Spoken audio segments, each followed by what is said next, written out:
కడప జిల్లా బద్వేల్ పట్టణంలోని నందిపల్లె సమీప మాధవి ఫామ్ హౌస్లో రావి చెట్టు వేప చెట్టుకు కళ్యాణ మహోత్సవాన్ని వైభవంగా నిర్వహించారు. బద్వేల్ చరిత్రలో తొలిసారిగా జరిగిన ఈ వృక్ష వివాహానికి భక్తులు భారీగా హాజరయ్యారు. పెద్దిరెడ్డి సతీష్ కుమార్ రెడ్డి, డాక్టర్ పద్మావతమ్మ ఆధ్వర్యంలో వేద పండితుల మంత్రోచ్చరణల మధ్య శాస్త్రోక్తంగా కళ్యాణం జరిపించారు. విష్ణుస్వామి మాట్లాడుతూ రావి చెట్టును విష్ణు స్వరూపం, వేప చెట్టు లక్ష్మీ స్వరూపం అని, వీటి వివాహం జరిపిస్తే లోక కళ్యాణం, ప్రకృతి పరిరక్షణతో పాటు సకల దోషాలు తొలగుతాయని తెలిపారు.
ओम महादेव्यै च विद्महे विष्णुपत्न्यै च धीमहि तन्नो लक्ष्मी प्रचोदयात्। नारायणाय विद्महे वासुदेवाय धीमहि तन्नो विष्णु प्रचोदयात्।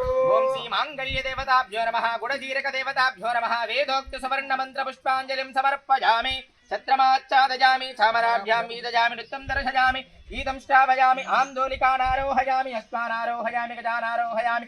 समस्त राजोपचार, चक्षोपचार, भक्षोपचार, मानसोपचार, षोडशोपचार पूजां समर्पयामि, नमस्करोमि। ఇప్పుడు ఇంకా కళ్యాణోత్సవంలో భాగంగా అశ్వత్థనారాయణ స్వామి వారి యొక్క కళ్యాణోత్సవంలో భాగంగా ముందుగా ఇప్పుడు గుడజీరక ప్రధానం, అంటే గుడజీరక ప్రధానం జరుగుతుంది అమ్మవారికి స్వామివారికి. గుడజీరక ప్రధానం అయిన తర్వాత మాంగళ్య పూజ చేశాం. మాంగళ్య ధారణ జరిగేటప్పుడు ఆడవారందరూ కూడా, పెళ్ళైన వారందరూ కూడా మీ మాంగళ్యాన్ని పట్టుకొని మమ మాంగళ్య వృద్ధిరస్తు అని మనసులో ప్రార్థన చేస్తూ మేము అప్పుడు మంత్రాన్ని కూడా పలికిస్తాం, ఒక శ్లోకాన్ని. అందరూ కూడా ఆ శ్లోకాన్ని చెప్పుకుంటూ మాంగళ్య దేవతాభ్యో నమః, మమ మాంగళ్య వృద్ధిరస్తు నమస్కారం చేసుకోండి. ఇప్పుడు స్వామివారికి అమ్మవారికి గుడజీరక ప్రధానం జరుగుతుంది. అందరూ కూడా చూసి వీక్షణ చేయండి. దానికంటే ముందుగా లగ్నాష్టకములని ఒక శ్లోకాలు ఉంటాయి. ఆ శ్లోకాలు వినటం ద్వారా అంటే స్వామివారికి మనం హెచ్చరిస్తున్నట్టు. ఇప్పుడు మన పిల్లలు ఎవరైతే ఉంటారో వారిని ఏ విధంగా అయితే మనం సమయం ఆసన్నం అయిపోతుంది, తొందరగా వచ్చి కూర్చొని చెబుతూ ఉంటాం కదా, అదే విధంగా స్వామివారికి హెచ్చరిస్తున్నట్టుగా సావధాన సుముహూర్తే, సావధాన సులగ్నే, అంటే సావధాన చిత్తులై ఉండండి, మంచి ముహూర్తం ఆసన్నమైంది, సావధాన చిత్తులై ఉండండి, మంచి లగ్నం ఆసన్నమైందని చెప్పి మనం చెప్పుకుంటున్నాం. కాబట్టి ఇప్పుడు ఆ శ్లోకాలు వినటం ద్వారా మనలో ఉండేటువంటి మలినాలన్నీ తొలగిపోతాయి. అందరూ కూడా భక్తి శ్రద్ధలతో ఆ లక్ష్మీనారాయణ స్వరూపమైనటువంటి అశ్వత్థనారాయణని ప్రార్థన చేయండి. ఓం తదేవ లగ్నం సుదినం తదేవ తారాబలం చంద్రబలం తదేవ విద్యాబలం దైవబలం తదేవ లక్ష్మీపతే తేంద్రియుగం స్మరామి. సావధాన ముహూర్తే సావధాన సులగ్నే సావధాన శ్రీ లక్ష్మీనారాయణ ధ్యాన సావధాన అశ్వత్థనారాయణ ధ్యాన సావధాన కృష్ణస్య దయాపరస్య భువనాధీశస్య పుణ్యాత్మన శ్రీనాథస్య ముఖారవింద విజితం శ్రీసోదరస్య ప్రభో శ్రీమత్పంకజలోచనస్య బహుధానం తాని నామాని వో నానామంగళకారకాని సతతం కుర్వంతు వాన్మంగళం. సావధాన ముహూర్తే సావధాన సులగ్నే సావధాన శ్రీ అశ్వత్థనారాయణ ధ్యాన సావధాన శ్రీదేవీ చ సరస్వతీ చ గిరిజా అహల్యా చ మండోదరి పాంచాలి ఘట సంభవశ్చ రమణీ సీతా శచీరోహిణి తారాసాగర మేఖలా గుణవతీ దేవక్షుషారుంధతి కౌసల్యాది సమస్త దేవ వనిత కుర్వంతు వాన్మంగళం. సావధాన ముహూర్తే సావధాన సులగ్నే సావధాన శ్రీ లక్ష్మీ అశ్వత్థనారాయణ ధ్యాన సావధాన. ఓం ఆత్మం భాగవతం భవిష్యదవలం వారాహ కంగారుడం.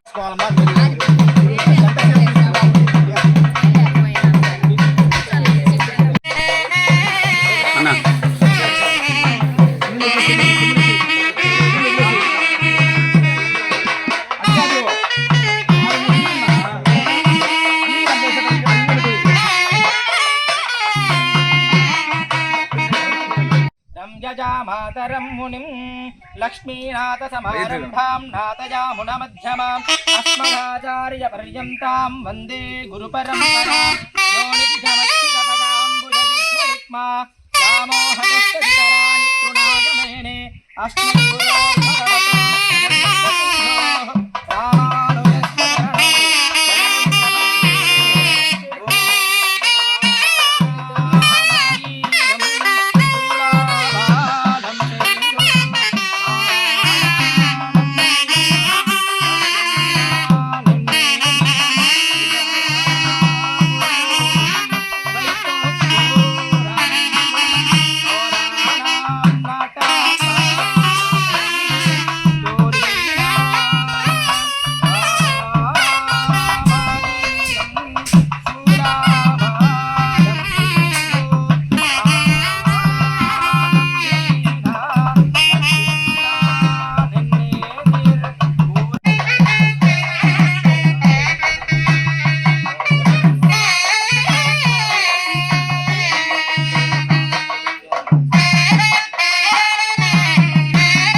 జీలకర్ర బెల్లం స్వామివారికి అమ్మవారికి జరుగుతుంది. మా మనసులో నమో నారాయణ అనుకుంటూ ధ్యానం చేయండి.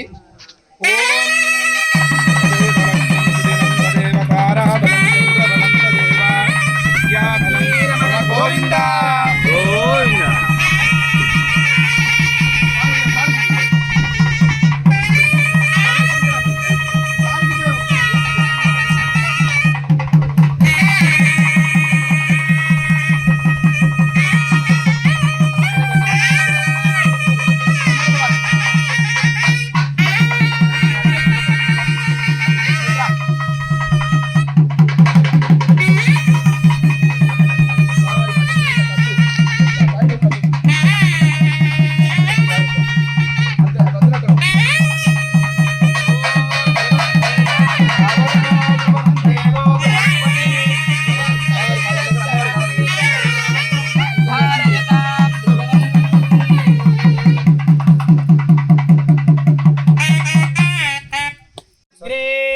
సౌర్యలక్ష్మీ నిఖిల గుణగణాడంబరే కీర్తిలక్ష్మీ సర్వాంగే సౌమ్యలక్ష్మీ త్వయితు విజయతాం సర్వసామ్రాజ్యలక్ష్మీ శ్రీర్వర్చస్వమాయుష్యమారోగ్యమావిధ శోభామానం మహీయతే ధాన్యం ధనం పశుం బహుపుత్రలాభం శతసంవత్సరం దీర్ఘమాయుః శ్రీహక్కాంతాయ కళ్యాణ నిధయే నిధయేర్దినాం శ్రీవేంకటనివాసాయ శ్రీనివాసాయ మంగళం ఈశానాం జగతోస్య వెంకటపతే విష్ణోః పరాం ప్రేయసీం తద్వక్షస్థల నిత్యవాసరసిఖాం తక్షాంతి సంవర్ధినీం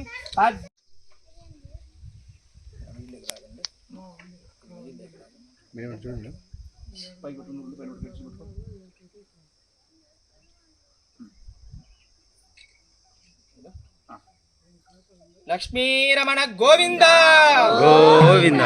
లక్ష్మీ అశ్వత్థనారాయణ దేవతాభ్యో నమః. మాంగళ్య ధారణం చ కరిష్యే.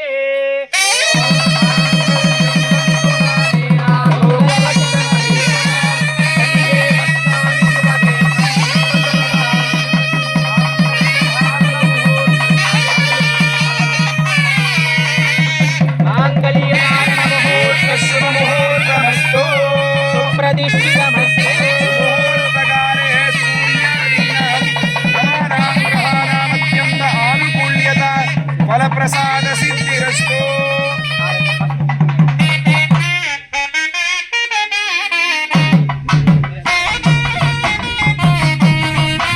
తమ యొక్క రాణి గారికి అందరికీ కూడా ఆశీర్వాదం ఇస్తూ ఉండేటువంటి వారు. ఆ రాజు ఆ విధంగా చేస్తూ ఉండేటువంటిది. ఆ గ్రామంలో రాజుతో పాటు రకరకాల వర్ణాల వారంతా కూడా కుటుంబం అంతా కూడా ఉండేటువంటి వారు. బ్రాహ్మణ, క్షత్రియ, వైశ్య, శూద్రులు 4 వర్ణముల వారు జీవిస్తూ ఉండేటువంటి వారు. జీవిస్తూ ఉండగా ఆ ఊర్లో ఒక దొంగ ఉండేటువంటి వాడు. ఆ దొంగలలో కల్లా కూడా ఉత్తమమైన దొంగ అతను. ఏం దొంగ? గజ దొంగ అంటారు అతను. అతను ప్రతిరోజు కూడా దొంగతనం చేసేవాడు. మనం ప్రతిరోజు ఏ విధంగా అయితే భోజనం చేస్తామో, మందు తాగే వాళ్ళు ఏ విధంగా అయితే మందు స్వీకరిస్తూ ఉంటారో, ఆ దొంగతనం చేసేటువంటి వాడు ప్రతిరోజు కూడా దొంగతనం చేసేటువంటి వాడు. చేస్తూ ఉండగా ఇదే విధముగా అశ్వత్థనారాయణ కళ్యాణం జరుగుతూ ఉంటుంది ఒక చోట. ఇలాగే ఎంతో మంది భక్తులంతా కూర్చొని కళ్యాణాన్ని వీక్షిస్తూ ఉంటారు. ఒక పండితుడు, ఇప్పుడు మనకు పండితులు అంటే ఎవరు? చాగంటి కోటేశ్వరరావు గారు, గరికపాటి, వీళ్ళంతా కూడా ఎంతో ప్రవచనాలు చెప్పి మన లోకానికి వాళ్ళు ఎంతో ఒక ఉత్తమమైనటువంటి గురువులుగా ఉన్నారు. వారు చెప్పడం ద్వారా మనకు ఎన్నో మనం తెలుసుకుంటున్నాం, ఆచరిస్తున్నాం కొన్ని.